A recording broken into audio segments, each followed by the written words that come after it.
All right, let's head across the street to the rush. Day 2 of the Girls State Hoops Tournament. D5 semifinals this morning. Lourdes Academy back at state.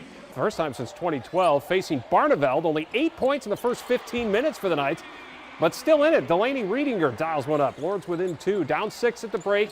Haley Bauer connecting. She was playing with a fractured finger on her non-shooting hand. It's a 1-point deficit. Then Reedinger with a steal later on. Going to fight through some contact, lay it in.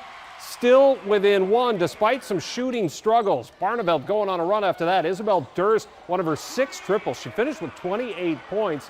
Threes few and far between for Lourdes, but Bauer gets another one, cuts it to 5.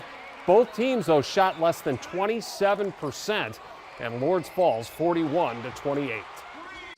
Our community circled around us and supported us through the rough games, the good games, the average games. We have people texting us all morning, sending us videos and pictures about how they're ready to watch us. This season will go down in my favorite all sports. Like, our team is something that is hard to come by. All right, West De Pere facing Tosa East in the semifinals this afternoon in D2. Phantoms trailing by 12 early, but here they come. Ella Francois, nice drive off the glass, cuts it to 5. A little bit later on, down low it goes. Mia Racine, great pass there. Phantoms within a deuce. Just over a minute to go in the half. Madison Berggren, kick out, 3 coming.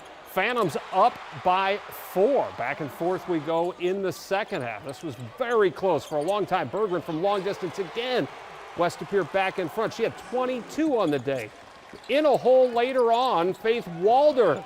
Nifty move in the paint. Tosa East, though, able to pull away down the stretch. Ellie Dupree from the corner, and they knock out West De Pere 71-58. All right, back.